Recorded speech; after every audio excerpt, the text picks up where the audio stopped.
Kami dari kelompok 9 akan menjelaskan materi tentang akar penyebab terorisme, faktor ekonomi, dan sosial. Kata pengantar.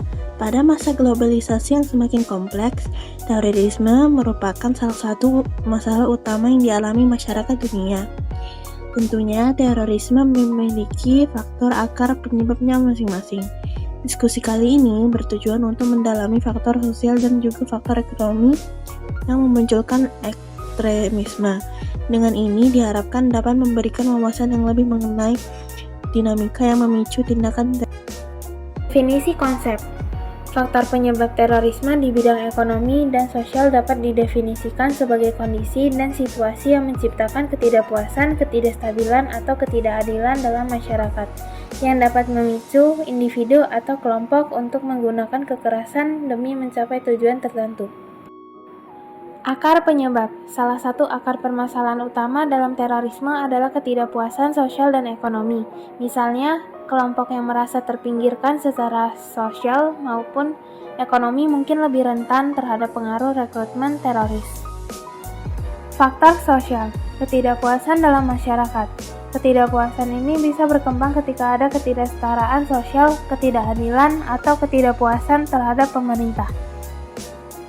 Populasi yang merasa tidak diperhatikan pemerintah akan cenderung memberontak dengan melakukan tindakan-tindakan terorisme. Radikalisasi melalui media dan komunitas.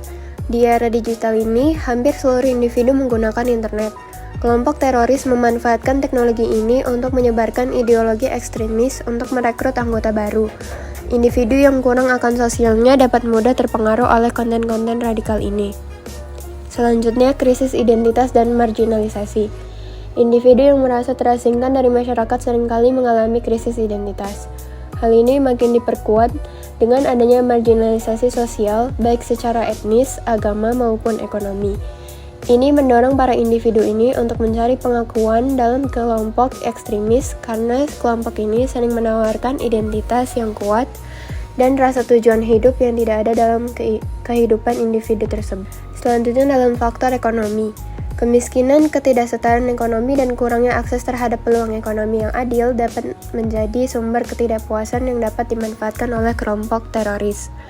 Dalam beberapa kasus, kelompok teroris akan menawarkan dukungan ekonomi kepada calon anggota mereka sebagai intensif untuk terlibat dalam aktivitas terorisme. Kondisi ini semakin membuat suburnya paham-paham radikal terorisme. Dampak dari terorisme di bidang ekonomi. Dampak dari terorisme yang terjadi di bidang ekonomi, menurunnya pendapatan yang dialami korban kehilangan pekerjaan. Berikut contoh kasus yang terjadi di Indonesia. Bom Bali 2000 dan bom bunuh diri di gereja Bom Bali 2000. Dari peristiwa ini, para pekerja di kawasan Legian Kota Bali harus kehilangan pekerjaan sekalian mendapatkan karena tempat kerjanya luluh lantak akibat ledakan. Bahkan ada salah satu restoran yang berhenti total setelah bangunannya hancur lebur. Peristiwa tersebut juga memukul sektor pariwisata dan perekonomian Pulau Dewata.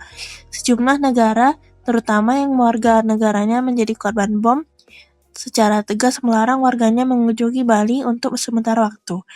Bahkan wisatawan lokal pun ikut merasakan ketakutan. Bom bunuh diri di gereja Surabaya. Pada bulan Mei 2018 terjadi serangkaian aksi bom bunuh diri di Surabaya, yaitu di 3 gereja di Surabaya, di Rusun di Sidoarjo, dan di Polrestabes Surabaya. Akibatnya adalah pada tanggal 14 Mei 2018, IHSG sempat turun lebih dari 1%, namun pada akhir perdagangan IHSG kembali menguat. Penurunan ini cenderung diakibatkan oleh faktor psikologis.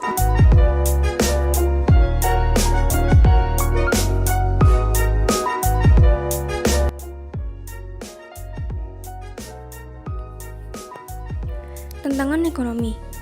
Yang pertama ada kemiskinan dalam, menyebabkan banyak daerah masih berjuang melawan kemiskinan yang sulit diatasi. Kemudian kesenjangan kekayaan, menyebabkan perbedaan besar antara yang kaya dan miskin, menciptakan rasa tidak adil.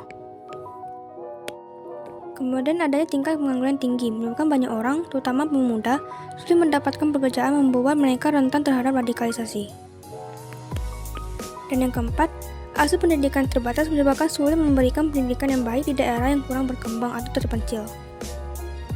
Kemudian adanya tingkat pengangguran tinggi, menyebabkan banyak orang, terutama pemuda, sulit mendapatkan pekerjaan membuat mereka rentan terhadap radikalisasi.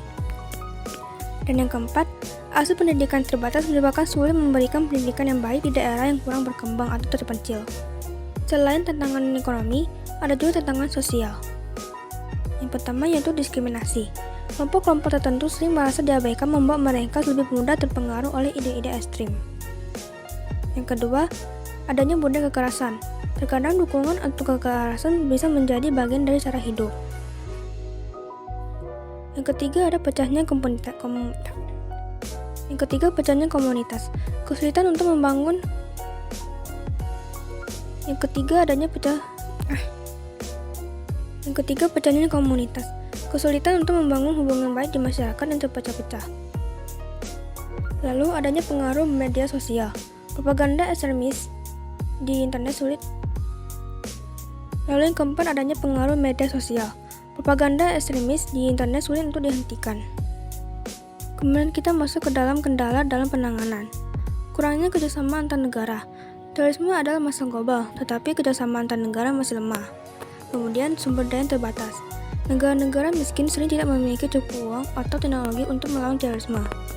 Kemudian ketiga yaitu penegakan hukum yang lemah. Masalah dalam sistem hukum, korupsi, dan pelanggaran hak asasi manusia membuat pencegahan lebih sulit. Kemudian yang terakhir yaitu kurangnya pemahaman masyarakat.